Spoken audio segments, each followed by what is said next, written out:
para poder iniciar con el tema. Bueno, para empezar, me gustaría comentarles lo siguiente.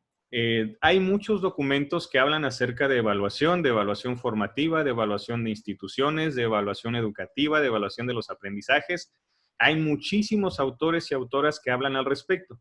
Sin embargo, el documento que vamos a revisar hoy es al que nos hace referencia la bibliografía para el examen. Dicho esto, varios de los aspectos que vienen plasmados en este documento que les acabo de mencionar se muestran de manera diferente en otros documentos, en otros textos, dependiendo del autor o la autora. Entonces, esto se los comento porque seguramente muchos de ellos se les van a hacer conocidos, pero probablemente en algunos casos ustedes van a decir, oye, pero aquí resulta que aquí me estás hablando de los momentos de la evaluación y acá me dices que son los tipos y acá dice que es de proceso, pero en el documento de Casanova dice procesual.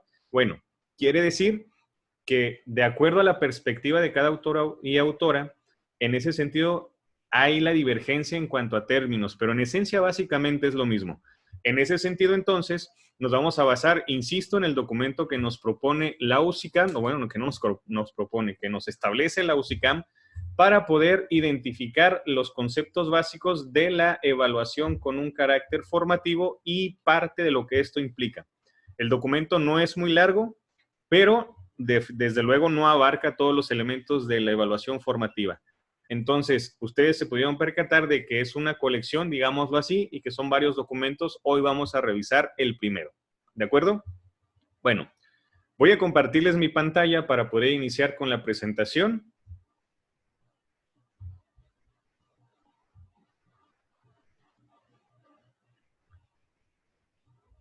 Muy bien. Y aquí tengo ya entonces la presentación que les decía hace un momento. El tema del día de hoy es precisamente el enfoque formativo de la evaluación, ¿sí? Para empezar, compañeros y compañeras, pues tenemos que definir en términos sencillos y en términos muy generales qué es lo que implica una evaluación. Concretamente, una evaluación educativa, porque una evaluación en sí es un concepto bastante amplio que puede aplicar al ámbito empresarial, al ámbito educativo, al ámbito de muchos otros asuntos digamos, de la sociedad, digamos, del ámbito político, entre otras tantas cosas, ¿sí? En este caso, el documento nos remite a una definición que se establece en uno de los documentos que edita la SEP, ¿sí? Y nos dice que la evaluación educativa es un proceso integral y sistemático a través del cual se recopila información de manera metódica y rigurosa para conocer, analizar y juzgar el valor de un objeto educativo determinado, ¿sí? Esto les decía, está extraído directamente del documento que está editado por la Secretaría de Educación Pública. Ok, esto en términos de evaluación educativa. Sin embargo, el documento nos remite también a una concepción, a una acepción un poco más acertada, un poco más concreta sobre lo que nos corresponde a nosotros como maestros y maestras, que es precisamente la evaluación, pero en este caso concretamente de los aprendizajes. ¿De los aprendizajes de quién? Pues estamos hablando, como vimos en los principios pedagógicos, que el centro de todo el proceso educativo pues son precisamente los niños y niñas, alumnos y alumnas. Pues en este caso tendríamos que hablar precisamente de la evaluación de los aprendizajes de las y los estudiantes, ¿sí? Entonces, lo que nos lleva a decir que la evaluación de los aprendizajes es el proceso que permite obtener evidencias, elaborar juicios y brindar retroalimentación sobre los logros de aprendizaje de los alumnos a lo largo de su formación. Por tanto, es parte constitutiva de la enseñanza y del aprendizaje.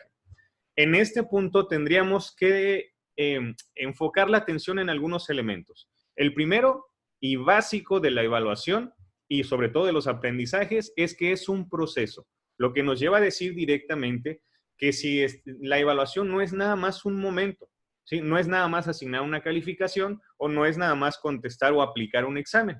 Es parte de todo el proceso, sin embargo, no es el total, ¿sí? Siendo un proceso, entonces, ¿qué nos va a permitir este proceso? Pues obtener evidencias, ya sea a través de distintos mecanismos que las podemos recabar, a través de la observación, a través de pruebas escritas, a través del registro, a través de muchísimos otros instrumentos, ¿sí? Ahora, nos va a permitir obtener evidencias y a partir de esas evidencias, entonces, nosotros, nosotras, como docentes, podemos elaborar, estructurar juicios de valor de las evidencias de nuestros niños y niñas. Aquí también es muy importante mencionar un punto que voy a abordar más a detalle más adelante, valga la redundancia, pero que tiene que ver con que los juicios que se elaboran a partir de las evidencias tienen que ser con base precisamente en el aprendizaje, con base en las producciones de sus estudiantes y nunca con base en la persona o las características físicas o personales de sus estudiantes, ¿sí? Eso tiene que quedar muy claro, sobre todo al momento de hablar de evaluación de los aprendizajes con carácter formativo. Después nos dice que se puede, o más bien se debe brindar retroalimentación a partir de esta revisión y estos juicios de valor.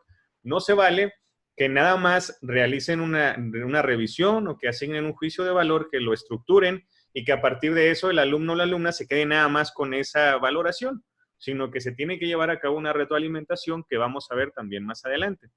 Y aquí viene sobre los logros del alumno a lo largo de su formación, ¿sí? Y por tanto, es parte constitutiva de la enseñanza y del aprendizaje. No se puede concebir un proceso de enseñanza y aprendizaje sin el apartado, sin una evaluación que sea auténtica, sin una evaluación que implique todo eso, que sea un proceso para iniciar y todo lo demás que vamos a ver enseguida.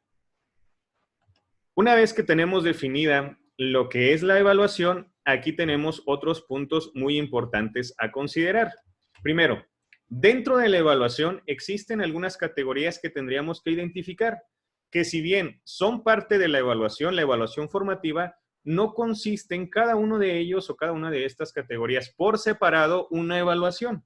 Es decir, dentro del documento nos hacen referencia a que como docentes regularmente confundimos estas categorías o estas concepciones con lo que implica una evaluación.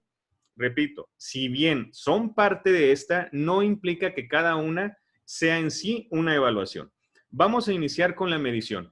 En este caso, la medición implica sencillamente asignar un valor numérico, ¿sí? ¿A qué? A algún proceso, a algún producto, a algún desempeño, pero la medición es eso nada más. Asignar un valor numérico y es la obtención de un puntaje, ¿sí? Es decir, si mi alumno o alumna contesta un examen, una prueba escrita, un cuestionario o cualquiera de estos instrumentos, entonces el decir, mira, de 10 posibles aciertos tuviste 8, entonces tu calificación es de 8, eso es una medición, asignar un valor numérico, nada más.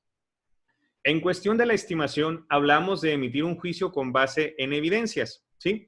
Estas evidencias pueden ser de diversa índole y lo que nos lleva al final con asignar una calificación, ¿sí? Pero esto es un proceso un poco más completo, un poco, digamos, más complicado que una medición. La medición es nada más te pongo el número. La estimación implica emitir un juicio con base en las evidencias, no nada más asignar un número, ¿sí? Que si bien es cierto, la estimación nos puede llevar a asignar una calificación, que es el concepto que tenemos de este lado, pues bueno, una calificación implica la expresión cualitativa o cuantitativa del nivel de desempeño. En este punto, la calificación, o al menos a mí me pasaba, yo la relacionaba directamente con asignar un 8, un 7, un 6, un 10, dependiendo el desempeño o las características o los aciertos que se hayan obtenido en determinada prueba. Sin embargo, el documento nos nos enfatiza en el punto de que la calificación implica una expresión ya sea cualitativa o cuantitativa, es decir, no se limita a lo numérico. En educación básica, hablando en términos de primaria y secundaria, de un 5 al 10, y también habla de la cuestión cualitativa, es decir, si ponemos en práctica una lista de cotejo o ponemos en práctica una rúbrica, entonces hablaríamos de que la calificación es asignar a una producción del estudiante o a un trabajo del alumno un nivel de desempeño de destacado, de suficiente, insuficiente o cualquier etiqueta que ustedes decidan ponerle. Eso es la calificación de acuerdo con el documento, ¿sí?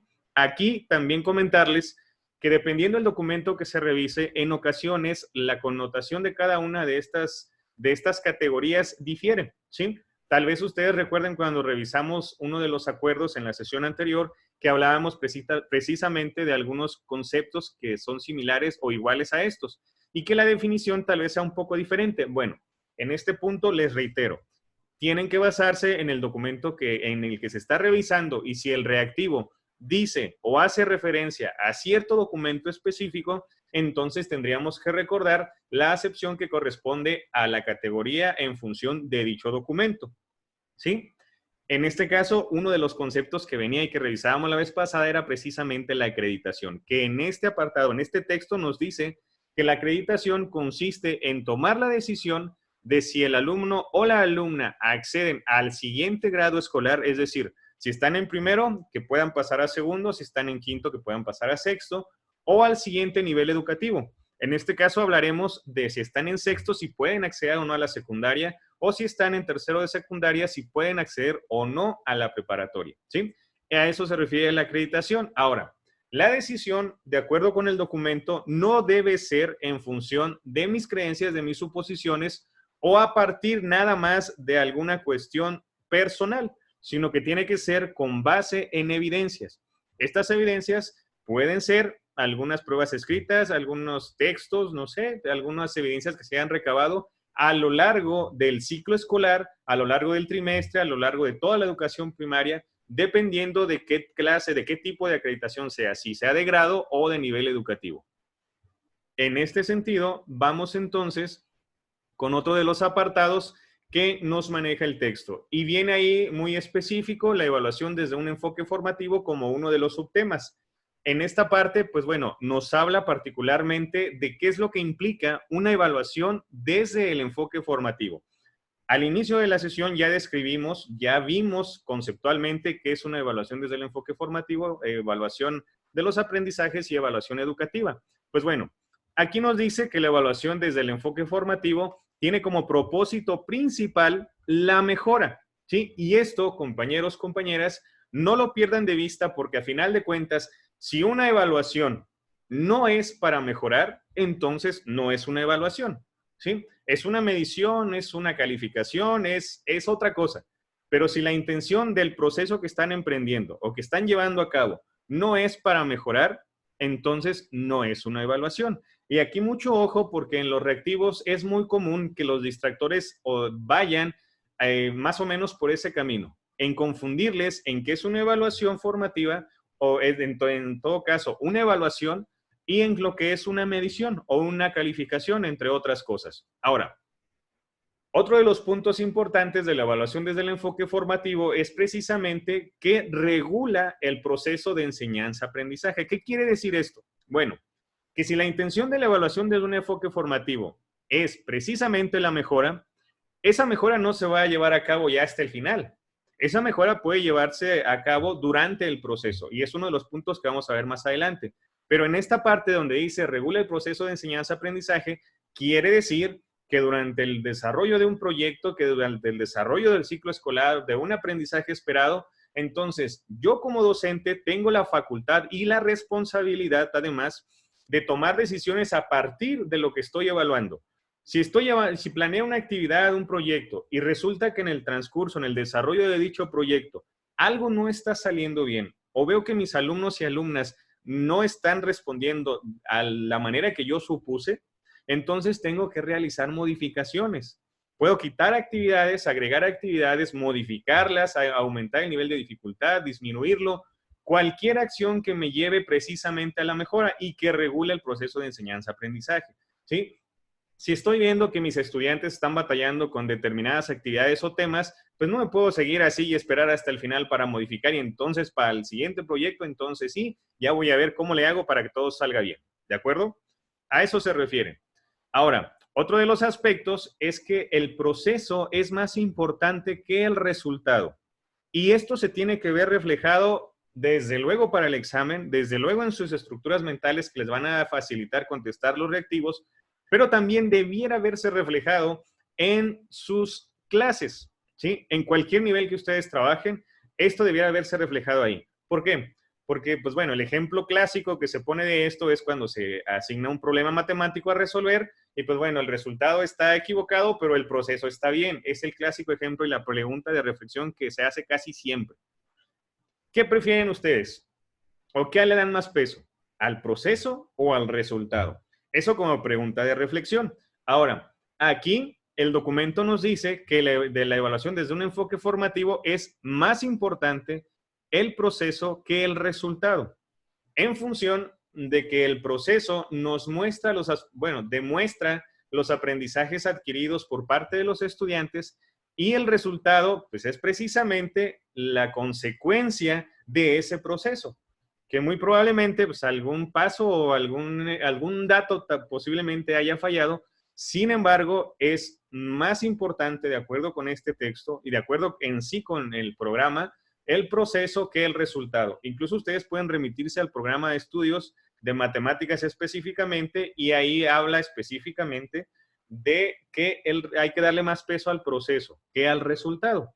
Entonces, eso nos lleva a otro punto que, bueno, a partir de las evaluaciones que realizan, pues otra de los puntos importantes de la evaluación es que debe de brindar información para ser comunicada.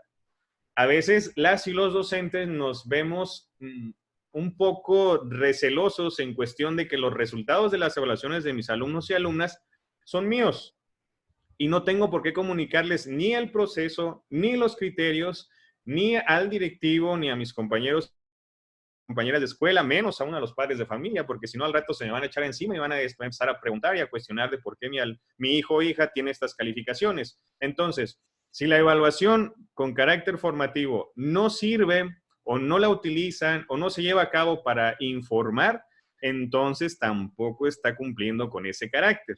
Lo que nos lleva a decir que necesariamente la información que surja, los resultados y todo lo que conlleve dichas evaluaciones, tienen que ser comunicadas, ¿sí? Todo tiene que ser comunicado. Independientemente de a quién sea, tiene que ser comunicado. Y si estamos hablando de padres, madres o responsables de familia, con muchísima mayor razón. Ya habíamos analizado en otros espacios el asunto de que se tiene que dar información al padre o madre o responsable siempre que asista a la escuela o siempre que lo solicite, independientemente de que no estemos en días posteriores al examen o en días de entregar calificaciones. Eso siempre tiene que ocurrir. Y por último, en este punto tenemos la función de carácter pedagógico y carácter social.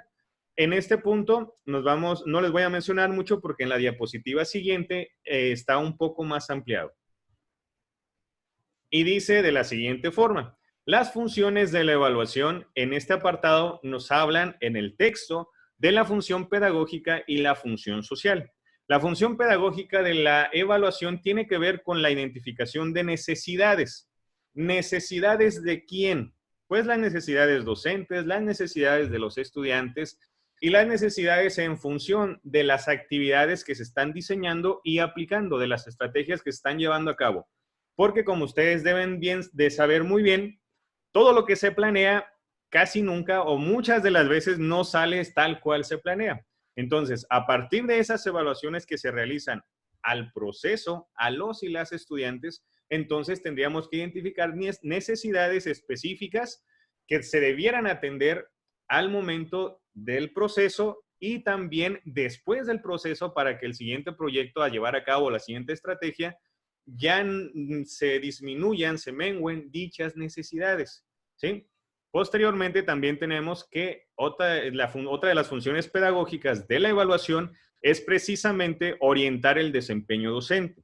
Aquí, si bien la evaluación nos sirve, nos ayuda y nos apoya para identificar necesidades de las y los estudiantes en cuestión de su aprendizaje, pues bueno, dicha evaluación también tiene que ver desde luego con el desempeño docente, porque si apliqué una estrategia, la estoy evaluando y mis alumnos no salieron como yo esperaba, vuelvo a aplicar otra estrategia y según yo ya puse atención en las necesidades de mis estudiantes, pero de nuevo no salieron en el nivel esperado. Y otra vez, y siempre pasa lo mismo y siempre estamos enfocando a las y los estudiantes, pues quiere decir entonces que como docente tal vez no esté seleccionando y aplicando las estrategias más adecuadas. Una, para las características de mis estudiantes y dos, porque no estoy atendiendo los resultados o los datos que me está arrojando estas evaluaciones que estoy llevando a cabo. Ahora, otra de las cosas es que una vez que ya identifiqué las necesidades de mis estudiantes y que también ya estoy reorientando mi desempeño docente, pues esto implica que tengo que realizar ajustes. No puedo esperar que obtener resultados distintos aplicando siempre lo mismo, ¿sí? En ese caso, entonces, insistir en que las funciones pedagógicas, una de las principales, es realizar ajustes para la mejora, ¿sí? Porque esa es la idea. No me gustaría pensar en un docente o una docente que realiza ajustes, pero para empeorar. Eso no es posible, o al menos no debería de ser posible. Ahora, en cuestión de la función social de la evaluación, tenemos aquí, primero, que nos ayuda o apoya para crear oportunidades para seguir aprendiendo. Esto hablando en términos de las y los estudiantes y desde luego en ámbito de las y los docentes. Otra de las funciones sociales es la que comentaba hace un momento en la diapositiva anterior, que tiene que ver con comunicar los resultados. Los resultados tienen que comunicarse, compañeros y compañeras, a las y los estudiantes, desde luego, decirles, a ver, miren, ustedes en este proyecto tuvieron este resultado, este desempeño, por esto, esto, esto y esto, considerando estos factores, padres y madres de familia, miren, estos son los resultados de sus hijos, hijas, y a partir de esto, ¿cómo le hacemos? Yo les propongo esto para mejorar y vamos viendo cómo nos funciona. Para eso también es la comunicación de resultados, para tomar decisiones en colaborativo. El docente o la docente no debe tomar decisiones de manera unilateral, ¿sí? Porque si lo hace, entonces estaría teniendo sus necesidades y no la de las y los estudiantes. Ahora, hablábamos hace un momento de que calificar es una de las partes que tiene la evaluación, es uno de los elementos que integran una evaluación. Sin embargo, no es lo único. Además de calificar, se describe el proceso, se describen los resultados y demás. Pero si nada más calificamos y nada más describimos, pero no proponemos, entonces es insuficiente, ¿sí? Es decir, si todo se queda nada más en la crítica, digámoslo así, en el discurso, en la oposición, en este caso nada más en asignar un número o en decir qué es lo que está mal, entonces no tiene sentido. Nos quedamos a menos de la mitad del camino. Toda calificación, toda descripción, toda crítica, toda focalización de las áreas de oportunidad debe ir acompañada de precisamente una propuesta de mejora, ¿sí? Por parte del docente, en colaboración y auxilio del directivo, de otros compañeros y compañeras docentes. Muy bien. En este caso, entonces, hablaríamos de que dentro de la evaluación con carácter formativo hay momentos y hay tipos, ¿sí? Estos momentos coinciden precisamente con los tipos. Los tipos de evaluación coinciden con los momentos de evaluación. Los momentos de evaluación, pues, están muy claros. Dice que es la inicial, la evaluación inicial, la de proceso y la final. En el caso de la evaluación inicial, pues estamos hablando de que se realiza al iniciar el ciclo escolar, un periodo o un bloque, o un trimestre, o un aprendizaje esperado, o una clase. Esa es la evaluación inicial. Ahora, si hablamos de la evaluación de proceso, que en otros textos se llama evaluación procesual, es a lo que me refería precisamente con que cambian los términos, pero en esencia es algo similar. Entonces hablamos de que la evaluación de proceso hace posible el aprendizaje, ya que durante ese proceso se nos permite, o tenemos la responsabilidad, mejor dicho, de realizar modificaciones en función de cómo vaya evolucionando dicho proceso, ¿sí? Entonces, se caracteriza por eso, porque es durante el proceso y porque hace posible el aprendizaje. Y la evaluación final, que en este caso, pues, su nombre lo dice, es en las últimas etapas del ciclo escolar, del periodo, del bloque, del aprendizaje esperado, del proyecto o de otro proceso educativo, ¿sí? Eso es la evaluación final. Aquí no hay mucho que decir porque está muy claro. Solo hay que recordar que estos son los momentos de la evaluación. No confundirlos con los tipos de la evaluación, que si bien coinciden en algunos puntos, no implican lo mismo. En el caso de los tipos de la evaluación, tenemos a la evaluación diagnóstica.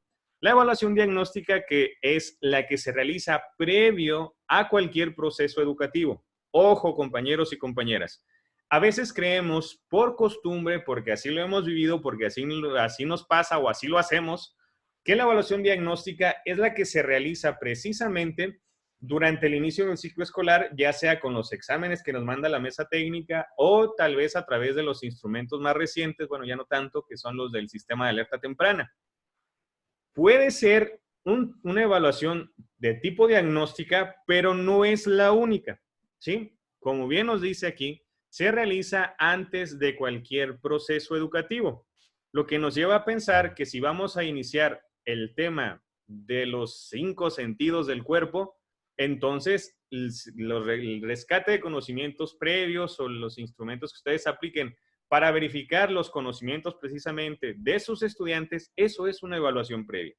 Si realizan una lluvia de ideas antes de ver la historia de la cultura olmeca, entonces eso también es una evaluación diagnóstica, ¿sí? Estoy siendo muy simple con los ejemplos, pero a lo que voy es que no nos encasillemos en que la evaluación diagnóstica solo se realiza al inicio del ciclo escolar, sino que se realiza al iniciar cualquier proceso educativo, ¿de acuerdo? Nada menos que lo que se realiza también al momento de presentar un examen, de todo eso, de cualquier clase, ¿sí? Me refiero a clases de cualquier asignatura, también precisamente es una evaluación diagnóstica. Ahora, ¿para qué nos sirve esta evaluación diagnóstica? Pues es la base para diseñar estrategias. Una vez que tenemos claro o que tenemos identificados los aprendizajes o los conocimientos sobre el tema a tratar que vamos a ver en el grupo, pues entonces a partir de eso vamos a hablar de que podemos diseñar o seleccionar estrategias para llevar a cabo con el grupo, ¿sí? Por ejemplo, otro ejemplo muy simple. Si ustedes van a ver la división, pero ponen una evaluación o aplican una evaluación diagnóstica a sus estudiantes y resulta que todavía no tienen dominada la suma, pues no pueden continuar con su planeación de la división a partir de que sus estudiantes no dominan la suma, por citar un ejemplo. Porque si no dominan la suma, entonces esa laguna se va a la división y a lo más que pudieran aspirar tal vez es a que conozcan el algoritmo y hasta ahí. Pero habría serias dificultades. Por eso es tan importante la evaluación diagnóstica. Ahora, la evaluación formativa nos habla de que con base en este tipo de evaluación se valora el avance en el aprendizaje y pues esto nos lleva a que mejore la intervención. ¿La intervención de quién? Pues del docente o de la docente.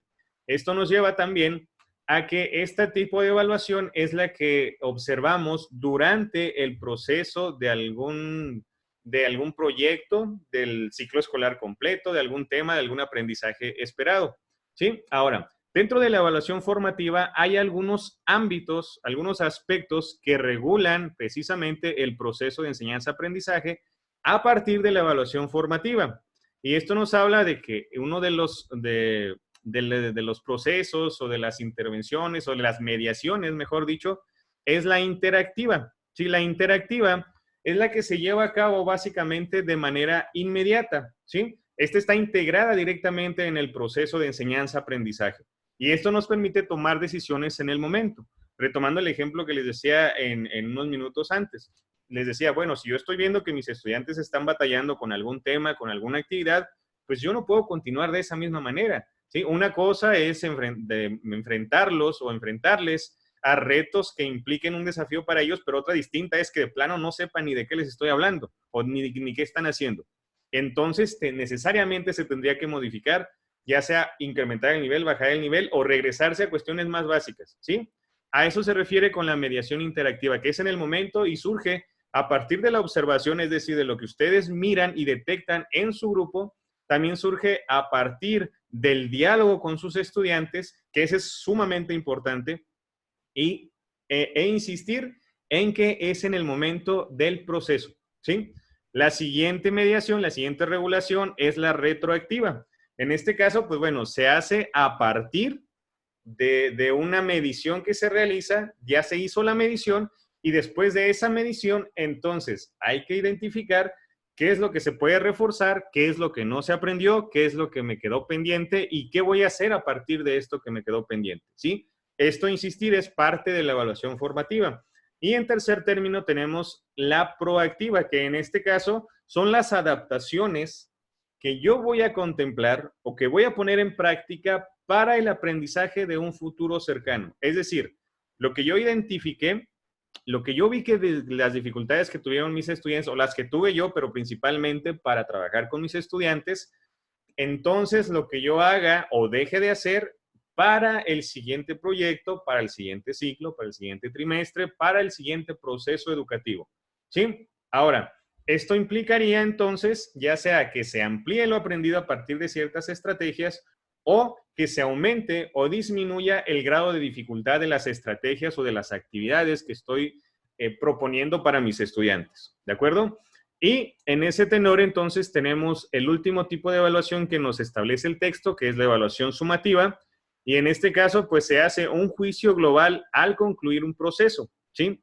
En este caso hablaríamos de que la evaluación sumativa podría darse al final del ciclo escolar, al final del proyecto, al final de un trimestre o al final de un día de trabajo, ¿sí? Y esto también nos habla de que el juicio se tiene que realizar a partir de la recolección de información de los resultados. Es decir, al final del ciclo escolar o al final del trimestre, recabo y muestro y ubico todas las evidencias que tengo, toda la información con la que cuento del proceso, y entonces ya me pongo a analizar, hago un juicio de global de todo lo que se realizó, y entonces ya, ahora sí, asigno una calificación, asigno una acreditación o lo que tenga que asignar.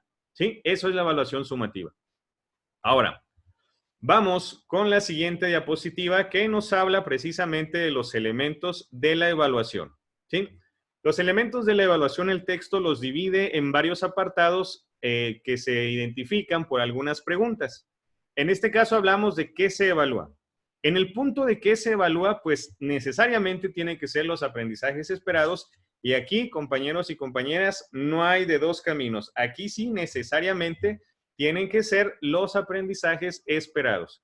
Posteriormente nos preguntan, bueno, ¿para qué se evalúa? ¿Para qué todo este rollo de la evaluación? Bueno, pues en este caso, la evaluación nos dice que se evalúa, o el texto nos dice que se evalúa precisamente para aprender, ¿sí? La evaluación, como decía uno de los principios pedagógicos, es evaluar para aprender, ¿de acuerdo? Y con base en eso también nos dice aquí que debe de buscar necesariamente toda evaluación que se emprenda dentro del sistema educativo, dentro de una escuela, dentro de un grupo, tiene que ser para mejorar el proceso de enseñanza-aprendizaje. Y aquí hablamos nuevamente, no nos podemos ni debemos desprendernos de este proceso. Sí se evalúa el aprendizaje y sí se mejora el aprendizaje, pero también debe de mejorarse la enseñanza. No podemos hablar de que se mejore el aprendizaje a partir de la evaluación, pero no tocamos la enseñanza porque esa está bien. También hay que realizar un autoanálisis.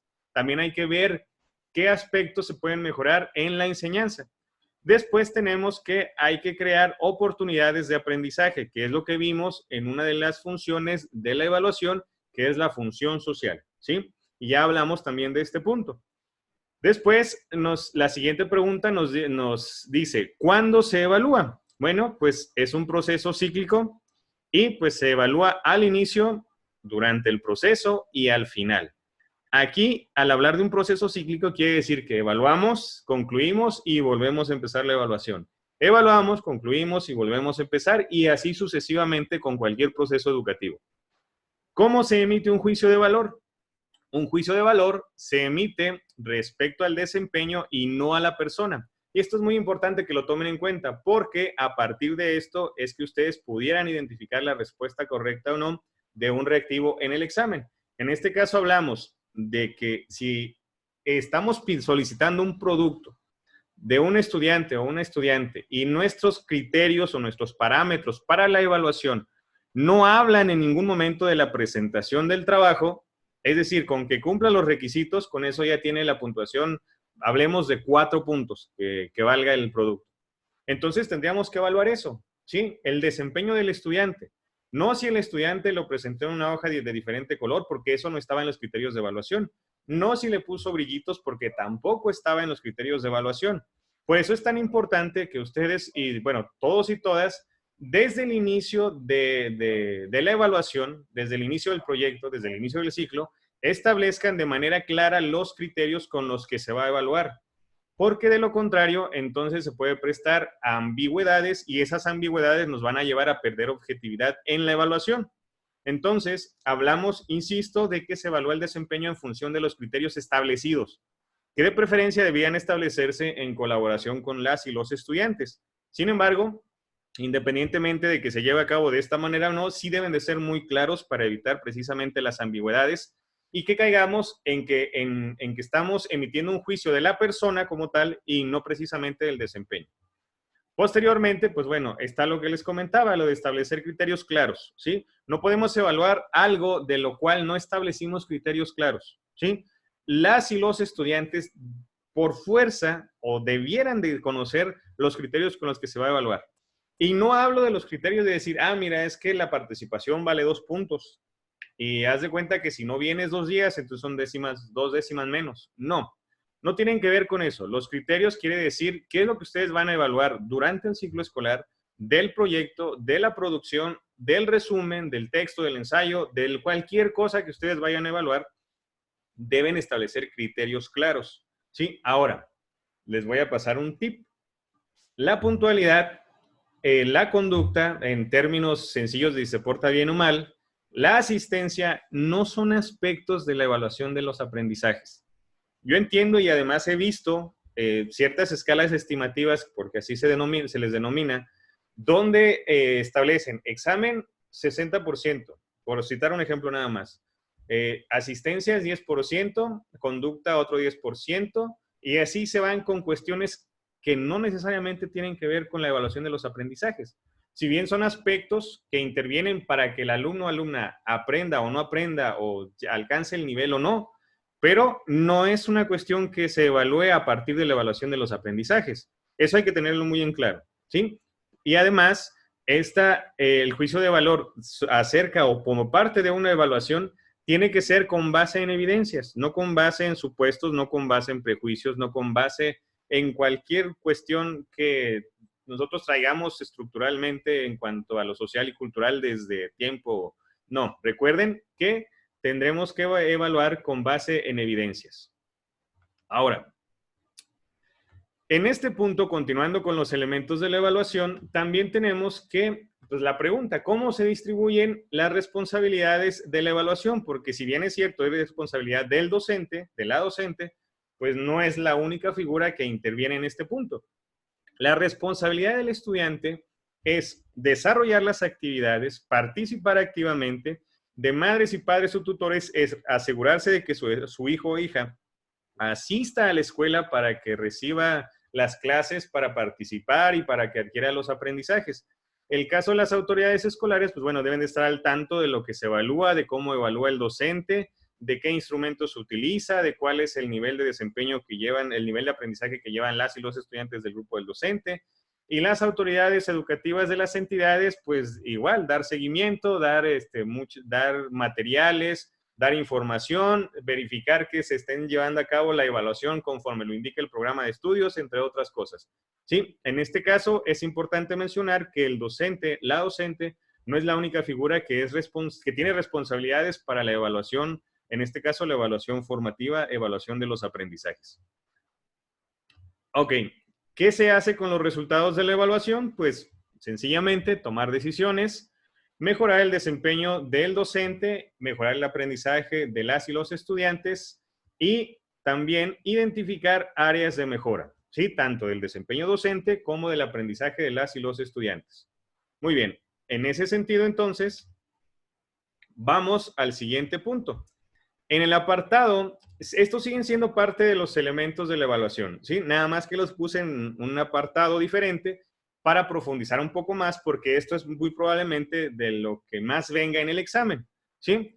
¿Quiénes evalúan? A veces creemos que nada más el docente evalúa y que es el único facultado o la única facultada para poder llevar a cabo una evaluación, cualquiera que ésta sea. En este caso, pues bueno, aquí tenemos que quienes evalúan, pues bueno, hay formas de evaluación docente, ¿sí? De acuerdo con el texto. La primera es la interna, es decir, la que efectivamente realiza el docente a sus estudiantes. La segunda es la externa, la que realizan docentes ajenos a la escuela u otras figuras educativas que no pertenecen a la escuela precisamente. Entonces, en ese sentido, en cuanto a la evaluación interna, pues hablaríamos de todos los procesos, técnicas e instrumentos de evaluación que aplican las y los docentes, que llevan a cabo. De la externa podríamos hablar de la prueba que antes era enlace, que planea, por ejemplo, podría ser un ejemplo, o alguna otra evaluación que realicen alguien externo a la escuela, ¿sí? Y por último, les dejé en este apartado la evaluación participativa, que también es una de las formas docentes, pero que a su vez conlleva otros tipos de evaluación que están dentro de la participativa, ¿sí? Los tipos de evaluación participativa que nos maneja el texto son la autoevaluación, que esto implica que el alumno se evalúe a sí mismo, que reflexione, que autoanalice, y que modifique a partir precisamente de esas autorreflexiones y autoanálisis. Esa es una. La siguiente es la coevaluación.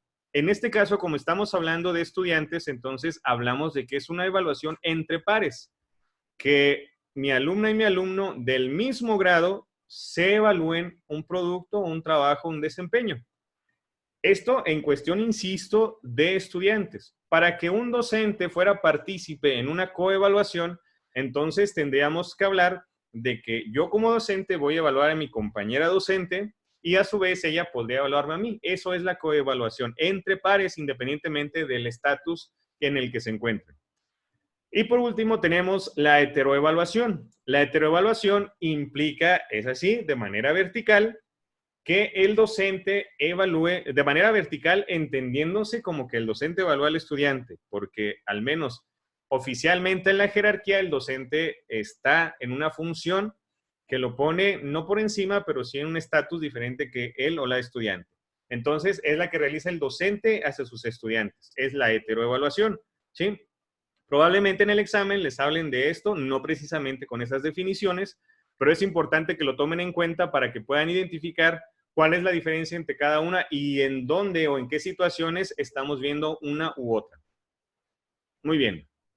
Ahora, hablando en otra de las preguntas de los elementos de la evaluación, nos dice aquí, ¿cómo se evalúa? Bueno, pues se evalúa a partir de estrategias e instrumentos. En algunos documentos maneja también técnicas, pero nos vamos a basar nada más en este texto que dice precisamente que son estrategias e instrumentos, no más. Y en este texto específico no hace una clasificación. En otros subsecuentes sí hacen clasificación de qué es una estrategia, qué es un instrumento y cuáles están dentro de qué. Pero por lo pronto nos vamos a remitir y limitar a esto que nos habla de que hay estrategias e instrumentos informales, ¿sí? De entre los que están la observación, los diarios de clase y las preguntas orales, ¿sí? Estos son estrategias e instrumentos. Entonces, cuando alguien les pregunte, no quiero decir supervisión o ATPs o quien sea que les pregunte, o directivos, ¿qué instrumento estás utilizando? Ustedes pueden responder, estoy utilizando la observación, pero esa observación debe estar acompañada con un registro, ¿sí? O sea, no se vale, sí es que lo estoy viendo, sí, pero ¿dónde están tus registros? Esos también son instrumentos de evaluación. Preguntas orales, les decía, también son instrumentos, pero deben de tener un registro, no nada más limitarse a uno, a eso es a lo que voy. Los instrumentos o estrategias semiformales están los textos amplios, ejercicios en clase, los portafolios de evidencias, las tareas y trabajos, y entre los formales están los exámenes, mapas conceptuales, rúbricas, listas de cotejo y escalas de valoración, por citar algunos ejemplos nada más. ¿Sí? Muy bien. Ahora, como parte también del documento nos habla de las responsabilidades del docente. No lo dice de tal forma, pero lo establecí de esa manera porque esos son. Ahí dice lo que se espera del docente. Por lo tanto, son responsabilidades del docente, ¿sí? ¿Cuáles son sus responsabilidades? Primero, pues ser un mediador entre el conocimiento y el aprendizaje de sus alumnos. Quiere decir, entonces, que el docente no es el que lo sabe todo, ni el que dicta la última palabra, ni nada más el que toma las decisiones. Las decisiones debieran tomarse en función de la participación activa de las y los estudiantes. De igual forma, tenemos que debe ser o tiene la responsabilidad de ser un profesional reflexivo que de manera crítica, y esto mucha atención, que de manera crítica, todo lo que implica esta palabra, examine su práctica. Es decir, que yo haga un autoanálisis y diga, a ver, es que la verdad hoy la regué porque hice esto, esto y esto y no debía hacerlo. O debía abordar el tema de esta otra manera porque mis estudiantes tienen estas otras características. Y a partir de eso no nada más decir, es que la regué y cómo soy mal maestro o mala maestra. No. A partir de eso debemos de tomar decisiones para solucionar problemas que se adecúen a nuestro contexto, ¿sí? Luego, analizar críticamente sus propias ideas, es decir, lo que yo estoy pensando en hacer, analizarlo y decir, ok, esto que estoy maquinando, ¿de verdad va a servirle a mis estudiantes para alcanzar el aprendizaje? ¿De verdad les va a ser significativo? ¿O lo estoy haciendo nada más? ¿O lo voy a hacer nada más porque se me facilita a mí? ¿Sí? Es un ejemplo simple, pero es algo así por donde va este asunto. Promover aprendizajes significativos, es decir, que les sean relevantes a las y los estudiantes, contextualizados, que les ayuden y los puedan utilizar en su vida cotidiana. Prestar ayuda pedagógica ajustada a las necesidades y competencias del alumnado. Esta también es muy importante, compañeros y compañeras. Nos ajustamos a las necesidades de las y los estudiantes, no nuestras. Si a mí no me gustan las matemáticas, no puedo ponerles multiplicaciones en el pizarrón todo el año, ¿sí? Y contesten la guía. No, las clases tienen que ser, o las estrategias tienen que ser en función de las necesidades de las y los estudiantes, ¿sí? Entonces, si mis estudiantes, insistir con el ejemplo de la división, no tienen dominada la suma o la resta, cualquiera de esas dos, y ya quiero ver divisiones, yo no puedo decir, es que ya es hora de ver las divisiones, debieron aprenderse las sumas y restas en el siglo anterior y a ver cómo le hacen. No, tenemos que adaptar, y eso de, es que no les enseñó nada el maestro anterior o la maestra anterior, eso tampoco, ¿sí? Se tienen que adaptar las estrategias a las necesidades y características de las y los estudiantes. Y establecer como meta educativa la autonomía y la autodirección de sus alumnos. Esto no implica que ellos solos y yo me salgo del salón. No, no confundamos. Aquí se trata de que sean responsables, sí, de su propio aprendizaje las alumnas y los alumnos, pero a partir de la guía que ustedes van a desarrollar, que van a fortalecer, que van a potenciar. Si ustedes no fortalecen la autonomía y los dejan nada más solos así a la brava, pues obviamente que va a ser un descontrol, o al menos es lo más probable. Entonces, esto es un proceso paulatino y por eso es una meta a alcanzar, no es algo que de hoy a mañana ya ocurre. Ahora, dentro del texto nos hablan de algunos autores que proponen un modelo de evaluación con enfoque formativo. Ahora, este modelo de evaluación con enfoque formativo pues tiene ciertas características. El modelo de evaluación con enfoque formativo pues nos habla precisamente de la evaluación formativa, que implica lo que ya vimos en diapositivas anteriores. Pero para que esto se lleve a cabo, pues lo primero que, bueno, no lo primero, pero sí parte de lo que se tendría que desarrollar o llevar a cabo, pues es establecer y comunicar los criterios de evaluación, que es de lo que les hablaba hace un momento. Ustedes van a pedir una maqueta y si en la maqueta nada más los criterios que establecieron es que sea de la cultura tolteca, que contenga 3 elementos de las tradiciones que ellos tenían y además que tenga un mapa con la ubicación geográfica y que nada más sea eso. Pero resulta que ustedes asignan mayor calificación o mayor puntaje o mejor desempeño al estudiante que le puso colores, que además le puso unos acueductos y que además le puso un mapa en 3D. Entonces, no es justo o no es objetivo, no es adecuado que ustedes asignen un puntaje mayor a esta maqueta a otra que cumple con los requisitos básicos, ¿sí? Porque ustedes en ningún momento hablaron de presentación ni aditamentos extras. En los criterios al menos no lo hicieron, ¿sí? Ahora, si al inicio les dicen a padres y madres de familia responsables, ¿saben qué? Miren, vamos a evaluar de esta manera, voy a tomar en cuenta la participación, voy a tomar en cuenta el desempeño, los trabajos, las tareas y todo eso, y resulta que le dicen a una señora o a un señor, estoy diciendo muy simple, resulta que su niño tiene 2 puntos menos en formación cívica y ética porque en el recreo se peleó con su compañero. Eso no es justo, porque ustedes no lo establecieron, además de que ni siquiera es conveniente, no es prudente, pues no es adecuado sancionar con disminución de puntaje, aunque así se hace en muchas ocasiones, no es adecuado, ¿sí? Porque no estamos hablando de evaluación de aprendizajes, ¿sí? En esos casos. Entonces, es muy importante establecer y comunicar. No solo decir, a ver, mire, director, aquí están mis criterios de evaluación, así voy a evaluar. No. Tienen que comunicarlos a sus estudiantes principalmente y también a padres y madres de familia, ¿sí? Así tal cual. Aunque ustedes los diseñen, aunque ustedes son los que van a evaluar, de todos modos sus estudiantes tendrían que o tienen que saber qué es lo que les van a evaluar. ¿Recuerdan cuando estaba la evaluación del desempeño docente en aquellos años de la reforma del 2013? Y que decíamos, es que ni siquiera sé cómo me están revisando. Es que yo hice mi proyecto y no sé por qué salí en ese nivel de desempeño si yo hice exactamente lo que ahí decía.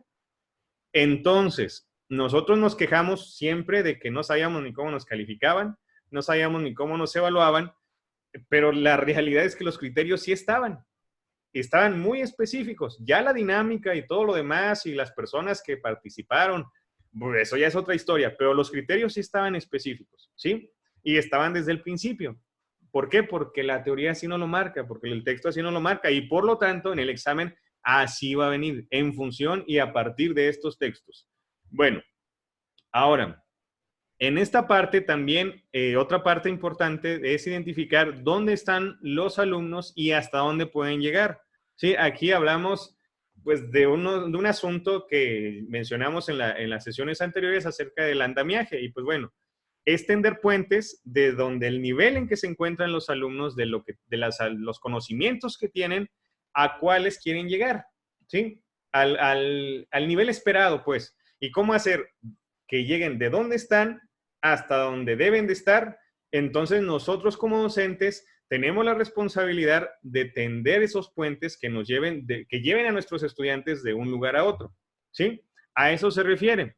Pero para poder tender esos puentes, entonces tendremos necesariamente que identificar, pues, dónde están nuestros estudiantes. No podemos empezar a tender puentes porque resulta que nuestros estudiantes no están en el lugar que nosotros pensábamos que estaban, ¿sí? Están en otro lado, más adelante o más atrás, y entonces lo que hicimos, tendiendo esos puentes, el esfuerzo que pusimos, pues no va a servir de mucho, o tal vez de nada, porque al final de cuentas es irrelevante, porque no va a abonar a alcanzar el nivel esperado, ¿sí? Y después tenemos la retroalimentación, que en algunos textos se llama realimentación, pero en este caso se llama retroalimentación a los alumnos, que hablábamos de que no significa nada más y decirle al alumno, aquí está, mira, 10, muy bien, bonita letra, excelente ortografía, y mira, aquí te equivocaste en 3 palabras, o aquí el proceso está mal, búscale. No. La retroalimentación en este caso implica esa comunicación entre el docente y el estudiante a partir de propiciar que el alumno o la alumna identifique cuáles son sus áreas de mejora y a partir de eso orientarle para que mejore o subsane estas áreas de oportunidad en medida del proceso, desde luego. No aplica lo mismo para todos y todas, ¿sí? Pero sí es sumamente importante esta retroalimentación para, primero, porque es parte de la evaluación formativa y segundo, porque nos va a apoyar, nos va a ayudar a alcanzar el aprendizaje de las y los estudiantes.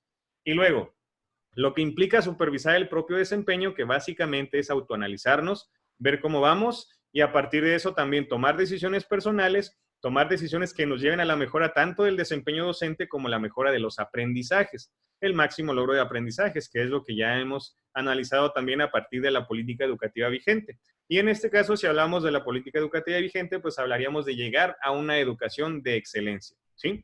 En este caso, entonces, pues necesariamente tendríamos que autoanalizarnos y supervisar, verificar cómo nos desempeñamos y tomar decisiones para la mejora.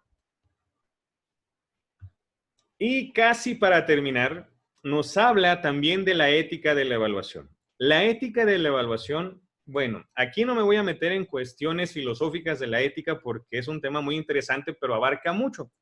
Aquí sencillamente, en términos muy claros, es actuar de acuerdo a lo que la evaluación implica desde el punto de vista ético, es decir, yo tengo que ser un evaluador ético, yo tengo que ser un docente que evalúa de manera ética a partir de la honestidad, a partir de evaluar objetivamente, a partir de evaluar sin poner de por medio mis prejuicios, que porque y me disculpo por los ejemplos que voy a poner, pero son muy ilustrativos, me parece. Porque este alumno o alumna no coincido del todo en cuanto a personalidad y todo el tiempo me estuvo siendo grosero o grosera conmigo, entonces, pues ya por eso me va a influir para que yo le asigne un puntaje menor. Es que aquel niño como se ve que no se baña porque huele mal, entonces ni se me acerque, mejor le reviso así de lejos y no estoy evaluándolo a la par de sus compañeros y compañeras, ¿sí? Por discriminación, ya sea de género, de raza, de estatus social, de condición socioeconómica. No deben ustedes o no debemos ningún docente, para el examen desde luego no, pero en la vida cotidiana menos. No podemos permitir que en nuestra práctica docente nos sesguen esos prejuicios porque tenemos que ser éticos al momento de realizar nuestro trabajo, ¿sí? Y esto implica precisamente ser responsables, honestos, empáticos, empáticas. Ya ven que últimamente está en boga este término, pues bueno, lo que implica realmente ser empático o empática, hay que aplicar, pero llevarlo a la práctica, no nada más decirlo. Y esto es parte de lo que nos dice la ética de la evaluación. O un evaluador o un docente con ética del evaluar, ¿sí? Ahora, esta ética en la evaluación se distribuye en algunos ámbitos, ¿sí? En este caso, el texto nos maneja 3. El primero, que es el ámbito individual, pues básicamente nos habla de las competencias que yo como docente debo tener o desarrollar para poder evaluar de manera ética, que es la responsabilidad, la honestidad, la objetividad entendida no como que soy una maquinita y nada me influye, no, entendida como que voy a evaluar a mis alumnos y alumnas con los criterios, con los mismos criterios, ¿sí? Y esto estamos hablando de lo que nos dice el texto, ¿sí? Y esos criterios no significa que porque él tiene necesidades, enfrenta barreras para el aprendizaje y la participación, lo voy a evaluar de la misma forma. No se trata de eso. Se trata de que voy a brindarle a cada estudiante, a cada alumno, cada alumna, en función de sus características, lo voy a evaluar precisamente porque voy a tener esa competencia para hacerlo, porque voy a tener desarrollada esa capacidad. En colectivo, en este caso nos habla pues de que el trabajo debe de ser colegiado y colaborativo. Lo que nos lleva nuevamente, o lo que me lleva a comentarles, la evaluación no implica que el docente o la docente se encierre en su grupo y yo sé cómo evalúo y ustedes, aunque diga el consejo técnico, yo voy a evaluar como yo sé evaluar. Y yo, mis resultados, yo no os voy a entregar calificaciones y háganle como quieran. No.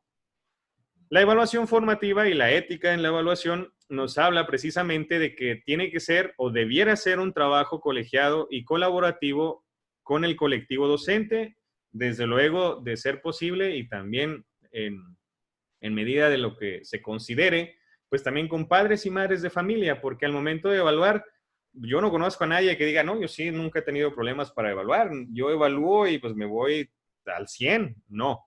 Entonces las problemáticas que se enfrentan al evaluar, precisamente el trabajo colegiado y colaborativo sirve para eso, para obtener otros puntos de vista, sugerencias y enriquecer el proceso de evaluación precisamente, ¿sí?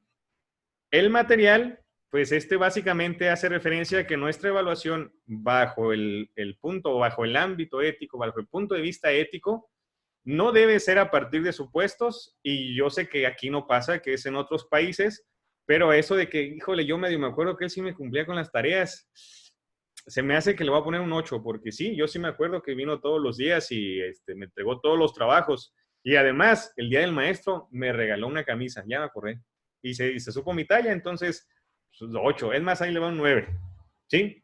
Y pues él o ella, este niño o niña, pues es que desde el año pasado trae puro 6, hombre. Y ahorita pues no ha mejorado, pues le volvemos a poner 6. Pero sin evidencia, ¿sí? Esto, punto a este ámbito, a eso se refiere.